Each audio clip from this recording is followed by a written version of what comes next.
Welcome back to monk and Paramanu current electricity unit से आज का हमारा टॉपिक होगा ड्रिफ्ट वेलोसिटी। तो ड्रिफ्ट वेलोसिटी की डेरिवेशन और ड्रिफ्ट वेलोसिटी का कॉन्सेप्ट हम इस वीडियो में स्टडी करेंगे।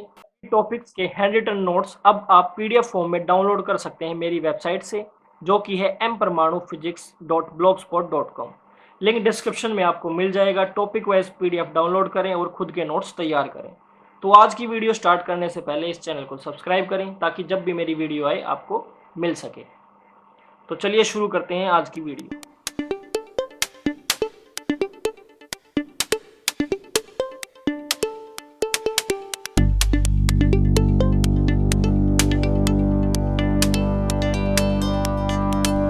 तो मेटालिक कंडक्टर्स की अगर मैं बात करूं तो वहां पर जो इलेक्ट्रॉन्स होते हैं वो आउटर शेल में लूजली बाउंड होते हैं। हमें पता है जो भी आउटर इलेक्ट्रॉन्स होंगे, आउटर शेल के होंगे, वो सभी लूजली बाउंड होंगे। जब भी कुछ एनर्जी उन्हें मिलती है, थर्मल एनर्जी मिलती है या फिर रूम टेम्परेचर आता है, तो वो वहाँ से लिबरेट हो जाते हैं इलेक्ट्रॉन। और जैसे ही इलेक्ट्रॉन वहाँ से निकलते हैं तो वो अपने जो जहाँ से वो निकले हैं वहाँ वो क्या छोड़ जाते हैं, वहाँ आयंस छोड़ जाते हैं। उन आयंस का क्या होगा, वो एक ज्योमेट्रिक रेगुलर ज्योमेट्रिक पैटर्न में अरेंज हो जाएंगे अपने आप लैटिस के अंदर, और जो फ्री इलेक्ट्रॉन्स हैं वो मूव करना स्टार्ट कर देंगे उस लैटिस के अंदर, जबकि जो आयंस हैं वहाँ पर अपनी मीन पोजीशन के अराउंड ऑसिलेट करना स्टार्ट कर देते हैं। तो ये होता है मेटल कंडक्टर्स के अंदर। जब भी हम किसी मेटल कंडक्टर को देखते हैं विदाउट इलेक्ट्रिक फील्ड, तो उस सिचुएशन के अंदर क्या होता है, इलेक्ट्रॉन्स बाहर निकल आते हैं, पॉजिटिव आयंस बच जाते हैं और पॉजिटिव आयंस ऑसिलेट करते हैं अपने मीन पोजीशन के अराउंड अपनी जगह पर। और वो किस जगह पर होंगे, वो ऑटोमेटिकली अरेंज्ड होंगे एक रेगुलर फॉर्म में लैटिस के अंदर। इलेक्ट्रिक फील्ड की एब्सेंस में जो सॉलिड कंडक्टर्स के अंदर इलेक्ट्रॉन्स होते हैं वो इस तरह घूमते हैं जैसे गैस के मॉलिक्यूल्स उस गैस के अंदर मूव करते रहते हैं। और जिस तरह थर्मल एनर्जी अगर बढ़ जाती है तो उनकी मूवमेंट और भी ज़्यादा इंक्रीज हो जाती है। तो हर एक इलेक्ट्रॉन के पास कुछ ना कुछ थर्मल वेलोसिटी होती है, और उस थर्मल वेलोसिटी की वजह से वो क्या होता है, जब भी घूमता रहता है तो उस इलेक्ट्रॉन का कोलिजन हो सकता है इन आयंस के साथ, और वो जो इलेक्ट्रॉन है इन आयंस के साथ रेगुलर कोलिजन करता रहता है। और इस वजह से उसकी जो वेलोसिटी है वो बिल्कुल रैंडम है, हमें वेलोसिटी की डायरेक्शन नहीं पता है। वो यहाँ अगर से यहाँ जाता है तो वो इसके टकराने के साथ कहीं भी जा सकता है, इस डायरेक्शन में भी, इस डायरेक्शन में भी, इस डायरेक्शन में भी। तो उसकी जो वेलोसिटीज़ की डायरेक्शन है वो बिल्कुल कंप्लीटली रैंडम होगी कोलिजन्स के बाद। तो इस तरह हम एक प्रीफर्ड डायरेक्शन नहीं बता सकते कि वेलोसिटी किस डायरेक्शन में होगी इलेक्ट्रॉन्स की। तो अगर हम ऑन एन एवरेज देखते हैं तो जो number of electrons travelling in A direction वो इक्वल होंगे number of electrons travelling in opposite direction. अगर हम देखते हैं कि एवरेज इलेक्ट्रॉन्स हैं, मान लो 20 इलेक्ट्रॉन इस तरफ गए हैं ऑन एन एवरेज, या फिर वो ऐसे करके जाएं या फिर वो ऐसे करके जाएं, अगर इस तरफ उन्होंने डिस्प्लेसमेंट की है तो उतने ही इलेक्ट्रॉन्स इस तरफ भी डिस्प्लेसमेंट करेंगे, क्योंकि जो मोशंस हैं इनका इलेक्ट्रॉन्स का वो बिल्कुल रैंडम है। तो इस तरह हम जो देखते हैं number of electrons travelling in this direction opposite this direction वो इक्वल होंगे। तो इस तरह हमारे कंडक्टर के अंदर एब्सेंस ऑफ इलेक्ट्रिक फील्ड की सिचुएशन में जो नेट करंट होगा, जो नेट डिस्प्लेसमेंट होगी वो ज़ीरो होगी। तो इस वजह से अगर करंट तब बनता है जब चार्ज फ्लो करेगा, तो चार्ज अपनी जगह से यहाँ नहीं जाता है, या फिर वो नेट डिस्प्लेसमेंट नहीं दिखाता है चार्ज यहाँ से यहाँ की तरफ किसी भी डायरेक्शन में, तो नेट इलेक्ट्रिक करंट ज़ीरो होगा। तो हमें ये बात समझ आती है कि एब्सेंस ऑफ इलेक्ट्रिक फील्ड की वजह से जो नेट मूवमेंट है किसी पर्टिकुलर डायरेक्शन में इलेक्ट्रॉन्स की वो ज़ीरो होती है, जिस वजह से करंट प्रोड्यूस नहीं होता। अगर हम इलेक्ट्रिक फील्ड अप्लाई करते हैं उस कंडक्टर के अंदर, इस तरह हमने इलेक्ट्रिक फील्ड अप्लाई कर दिया, इलेक्ट्रिक फील्ड की जो डायरेक्शन है वो पॉजिटिव टू नेगेटिव है, तो उस इलेक्ट्रिक फील्ड की वजह से उस इलेक्ट्रॉन पर एक फोर्स अप्लाई होगा। वो फोर्स होगा ई, यानी कि इलेक्ट्रॉन पर जो फोर्स लगता है ई नॉट चार्ज की वजह से, ई नेगेटिव चार्ज की वजह से, तो वो होगा F इजकल टू ई। और वो हमेशा अपोजिट डायरेक्शन में होगा किसके, इलेक्ट्रिक फील्ड के, क्योंकि वहाँ पर जो चार्ज है वो नेगेटिव है। तो इस वजह से जो फोर्स है वो पॉजिटिव डायरेक्शन, पॉजिटिव टर्मिनल की तरफ लगता है। तो कोई भी इलेक्ट्रॉन इस फोर्स की वजह से पॉजिटिव टर्मिनल की तरफ ड्रिफ्ट होता है, उसको एक पुश मिलता है,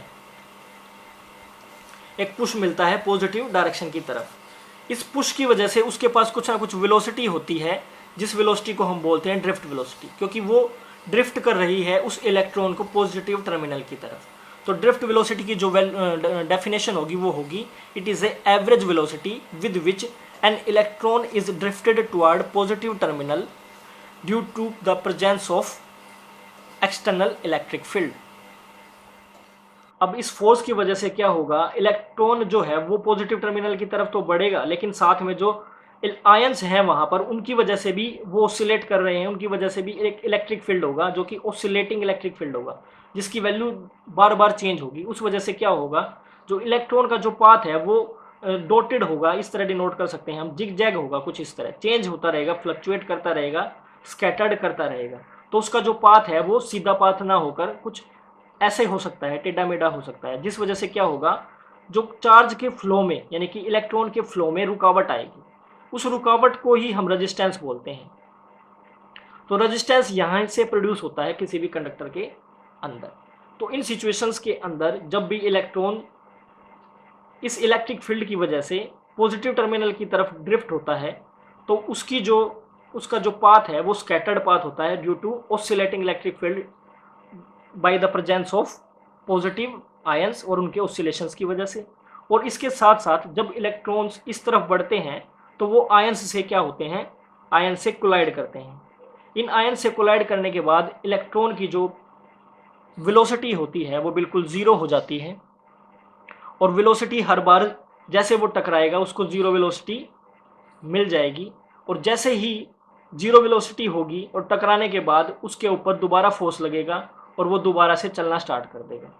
तो इस तरह वो ये पाथ रिपीट करता रहता है, और वो ऐसे ऐसे जाता है, फिर टकराता है, फिर ऐसे जाता है, फिर टकराता है, फिर ऐसे जाता है। तो इस तरह इलेक्ट्रिक फील्ड की प्रेजेंस में सभी इलेक्ट्रॉन एक पर्टिकुलर डायरेक्शन फॉलो करते हैं, वो है टुवर्ड्स पॉजिटिव टर्मिनल। इस तरह वहाँ पर एक नेट डिस्प्लेसमेंट मिलती है इलेक्ट्रॉन्स को। अगर मैं इस फिगर में आपको दिखाता हूँ तो ये वो इलेक्ट्रॉन है जो कि विदाउट इलेक्ट्रिक फील्ड ट्रेवल करता है और वो यहाँ तक जाता है, यहाँ तक। अगर मैं इलेक्ट्रिक फील्ड वाले इलेक्ट्रॉन की बात करता हूँ तो वो डॉटेड में दिखा रखा है, वो स्टैगर्ड या फिर स्कैटर्ड वे में जाएगा, लेकिन इससे थोड़ा आगे जाएगा, और सारे इलेक्ट्रॉन किस तरफ जाएंगे। तो इस तरह हमें एक नेट डिस्प्लेसमेंट मिलती है कि यहाँ इतनी। ये डिस्प्लेसमेंट बता रही है कि इलेक्ट्रॉन अपनी पोजीशन से यहाँ मूव कर चुका है नेट वे में। तो इस तरह वहाँ पर जो फोर्स होगा वो होगा F इक्वल टू ई, और F इक्वल टू एम में होता है। तो उस इलेक्ट्रॉन के अंदर जो एसिलेशन प्रोड्यूस हो रही है उस फोर्स की वजह से वो है ई ओवर एम। अब इलेक्ट्रॉन के पास डिस्प्लेसमेंट भी है, इलेक्ट्रॉन के पास एसिलेशन भी है पॉजिटिव टर्मिनल की तरफ। तो ये जो सिचुएशन है ये बार बार रिपीट होती रहेगी। इलेक्ट्रॉन जो है पुश होता रहेगा पॉजिटिव टर्मिनल की तरफ, और उस पर इलेक्ट्रिक फील्ड लगता रहेगा, और कोलिजन होते रहेंगे, उसका पाथ चेंज होता रहेगा। लेकिन इस सब फिनोमिना के अंदर हमें एक नेट डिस्प्लेसमेंट मिलती है, यानी कि जो सभी चार्जेस हैं वो कुछ ना कुछ मात्रा में पॉजिटिव टर्मिनल की तरफ बढ़ते हैं। तो इसलिए अगर इलेक्ट्रॉन या फिर चार्ज कुछ ना कुछ डिस्प्लेसमेंट रखता है तो कुछ ना कुछ करंट की वैल्यू वहाँ होगी। तो इसीलिए वहाँ पर करंट प्रोड्यूस होता है, क्योंकि चार्ज नेट डिस्प्लेसमेंट दिखाता है, फ्लो करता है। अब जब इलेक्ट्रॉन एक दूसरे से एक आयन से टकराता है तो एक कोलिजन होता है, उसके बाद उसका दूसरा कोलिजन होता है, इसके बाद उसका तीसरा कोलिजन होता है। तो दो सक्सेसिव कोलिजन्स के बीच में जो टाइम होता है वो होता है टो 1, टो 2, टो 3।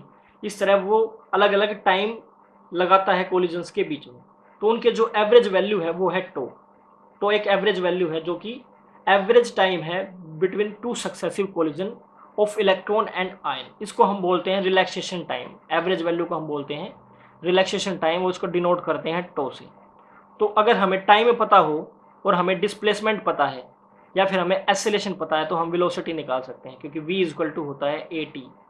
तो ड्रिफ्ट वेलोसिटी क्या होगी, इलेक्ट्रॉन ड्रिफ्ट वेलोसिटी से तो एक जगह से दूसरी जगह जाएगा और टकराएगा, तो ये हमें पता है। तो अगर हम ये बता दें कि टाइम यहाँ से जाने का यहाँ से यहाँ जाने का वो t है, और एसिलेशन भी पता है, तो हम वेलोसिटी निकाल सकते हैं। तो वेलोसिटी होगी ड्रिफ्ट वेलोसिटी इक्वल टू ए यहाँ पर एसिलेशन है, टी यहाँ पर टाइम है। तो वी डी इक्वल टू होगा ए टो, और अगर मैं ए की वैल्यू निकालता हूँ तो ई ओवर एम। तो वी डी हमें मिलेगा ई टो ओवर एम। तो यही है हमारी ड्रिफ्ट वेलोसिटी, और इसी तरह हम डिराइव कर सकते हैं ड्रिफ्ट वेलोसिटी का फॉर्मूला। तो अगर आपको इसके नोट्स चाहिए हैं तो आप लिंक डिस्क्रिप्शन में दे रखा है, आप वहाँ से डाउनलोड कर सकते हैं। और इस तरह के टॉपिक्स के लिए बने रहें हमारे चैनल के साथ।